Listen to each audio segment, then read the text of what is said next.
தர்மர் நடத்திய ராஜசுக யாகம் அவரை அரசர்கள் மத்தியில் பெரியவனாக காட்டிவிடுகிறது.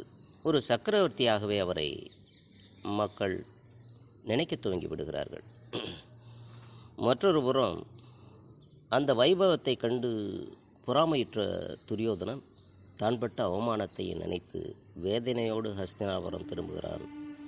ஹஸ்தினாபுரம் வந்த நாளிலிருந்தே அவன் மிகவும் துக்கத்தில் இருக்கிறான், கவலை கொண்டவனாக இருக்கிறான்.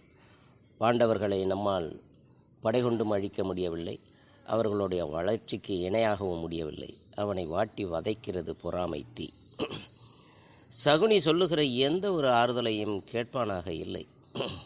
இதை உணர்ந்த சகுனி நாம் சொன்னால் இவன் கேட்க மாட்டான் என்று நினைத்து அவனுடைய தந்தையான திருதராஷ்டிர ராஜாவிடமே சென்று, என்ன மைத்துனர் அவர்களே, தங்கள் மகன் மிக கவலையில் விழுந்து கிடக்கிறானே, அது பற்றி உங்களுக்கு தெரியாதா? நீங்கள் அவனிடம் எதுவும் கேட்பதில்லையா என்று கேட்கிறான். என்னால் எப்படி முடியும் சகுனி? நான் பார்வையற்றவனாக இருக்கிறேனே, அவன் மகிழ்ச்சியாக இருக்கிறானா துக்கத்தில் இருக்கிறானா என்பதை கூட என்னால் அறிந்து கொள்ள முடியவில்லையே, என்ன விஷயம் என்று கேட்கிறார். அதை நீங்களே கேளுங்கள் என்று சொல்லும்போது காந்தாரி குறுக்கிட்டு, என்ன சகோதரனே, அதை நீங்கள் கேட்கக்கூடாதா? அவன் எண்ணம் என்னவென்று அறிந்து எங்களுக்கு தெரிவிக்கக்கூடாதா என்று சொல்லும்போது, இல்லை இல்லை, நீங்களே அழைத்து நேரடியாக துரியோதனனிடம் கேட்டு தெரிந்து கொள்ளுங்கள் என்று சொல்லும்போது துரியோதனன் அழைத்து வரப்படுகிறான். வந்தவன் மிகவும் கோபத்திலும் துக்கத்திலும் பேசுகிறான். அங்கே நடந்த வைபவத்தை நீங்கள் கேள்விப்பட்டுதான் இருக்கிறீர்கள். நான் கண்ணால் கண்டு வந்தவன், என்னால் அதை சகித்து கொள்ள முடியவில்லை, அத்துணை துக்கத்தில் இருக்கிறேன். பாண்டவர்கள் என்னை அவமானப்படுத்தியதும், குறிப்பாக திரௌபதி என்னை அவமானப்படுத்தியதும் என்னால் மறக்க முடியாததாக இருக்கிறது என்று துரியோதனன் கூறுகிறார். அதை ஏன் நீ அவமானமாக நினைக்கிறாய்? ஒரு பரிகாசமாக எடுத்துக்கொள் என்று காந்தாரி கூறுகிறாள். அதிலும் தர்மன் உனக்கு சகோதரன் தானே? அதுவெல்லாம் சரிதான். அவர்களுடைய ராஜ்யத்தையும் அவர்கள் அடைந்திருக்கிற புகழ் பெருமையும் நான் அடைய வேண்டும் என்று சொன்னால் நீங்கள் பாண்டவர்களை சூது விளையாட அழையுங்கள் என்று ஒரு கோரிக்கை வைக்கிறான். சூதா?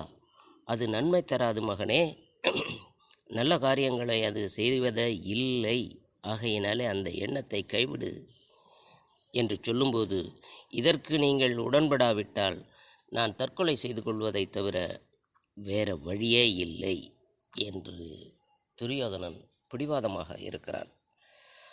அது அப்படி என்று சொன்னால் நான் விதுரனை கலந்து கொண்டு உனக்கு முடிவு சொல்லுகிறேன் என்று திருதராஷ்டிரன் துரியோதனனையும் சகுனியையும் அனுப்பி விடுகிறான். விதுரர் அழைக்கப்படுகிறார். விதுரர் வந்தவுடன், இது கௌரவ வம்சம் அழிவதற்கான காரணத்தை உருவாக்குகிறது. அண்ணா, நீங்கள் பிள்ளை பாசத்தினால் என்ன செய்கிறோம் என்பது தெரியாமல் எதேதோ செய்து கொண்டிருக்கிறீர்கள் என்று சொல்லும்போது, வேறு வழி இல்லாமல், நீ எப்போதுமே பாண்டவர்கள் பக்கமாக பேசி வருகிறாய் விதுரா. முதலில் நான் அரசன், என் கட்டளைக்கு இணங்கு, நான் சொல்வது போல் செய். முதலில் பாண்டவர்களை சூது விளையாட அழைப்பு விடுத்து வா என்று சொல்லவும் அரச கட்டளை. அதற்கு மீற முடியாதவனாக விதுரர் பாண்டவர்களை சென்று சந்திக்கிறார். அநேக நல விசாரணைக்கு பிறகு தருமர், சிறிய தந்தையே, நீங்கள் வந்ததனுடைய நோக்கம் என்ன, அந்த காரணத்தை விவரியுங்கள் என்று சொல்லும்போது, உங்களை சூதாட திருதராஷ்டிர மகாராஜா அழைத்திருக்கிறார், அந்த அழைப்பை சொல்லவே நான் இங்கே வந்திருக்கிறேன். தவிர நான் வேறொன்றும் சொல்ல முடியாதவனாக இருக்கிறேன். நான் ராஜ கட்டளைக்கு கட்டுப்பட்டவன், ஆகையினால் அதற்கு மேலாக ஒன்றும் நான் சொல்வதற்கு இல்லை என்று சொல்லும்போது, தருமர், சூதா அது நல்லதில்லை, அதிலே என்ன இப்போது நாட்டம் கொள்ளுகிறார்கள் என்று சொல்லும்போது, இதில் ஏதோ ஆழ்ந்த சதி இருக்கலாம், ஆனாலும் வருவதும் வராமல் போவதும் உங்கள் விருப்பம். அழைப்பை மட்டும் விடுக்கவே நான் வந்தேன். அரச கட்டளையை மீற முடியாது. அழைத்திருப்பவர் தன்னுடைய பெரிய தந்தை. மேலும் சத்திரிய தர்மம் என்பது எந்த ஒரு விளையாட்டையும் போட்டியும் ஏற்றுக்கொள்வது தான் என்பது அன்றைய காலத்தினுடைய சாஸ்திரமாக இருந்திருக்கிறது. அதன்படியே தன்னுடைய சகோதரர்கள் சகிதம் திரௌபதி உட்பட அஸ்தினாபுரம் வந்து சேர்கிறார் தர்மன். விளையாட்டு அரங்கம் அமைக்கப்படுகிறது. அநேக ராஜ முக்கியஸ்தர்களெல்லாம் துரோணர், கிருபாச்சாரிய, பீஷ்மர் அத்தனை பேருமாக இடம்பெற விளையாட்டு துவங்குகிறது. அன்றைய விதி தன்னுடைய வேலையை துவக்கி விடுகிறது. முதலில் துரியோதனனே விளையாடுவான் என்று எதிர்பார்த்திருந்த தர்மருக்கு சகுனி அவனிடத்தில் விளையாடப் போகிறான் என்ற செய்தி கேட்டவுடனே அதிர்ச்சியாக இருக்கிறது. காரணம், சகுனி இந்த விளையாட்டிலே ஈடு இணையற்றவன். என் சார்பிலே மாமா சகுனி விளையாடுவார்கள் என்று சொல்லவும், பரவாயில்லை, விளையாட்டில் யாராக இருந்தால் என்ன என்ற முறையிலே தருமன் இறங்கி விடுகிறார். ஒவ்வொரு பொருளாக பந்தயம் வைக்கப்படுகிறது.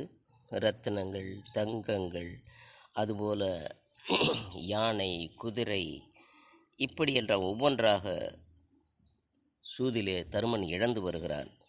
இறுதியாக தன்னுடைய ராஜ்யத்தையும் இழந்து விடுகிறான். தன்னுடைய சகோதரர்கள் ஒவ்வொருவரையும் பந்தய பொருளாக வைத்து அவர்களையும் இழந்து விடுகிறான். கடைசியாக வைப்பது தன்னைத்தானே பந்தய பொருளாக வைத்து அதையும் இழந்து விடுகிறான் தர்மன்.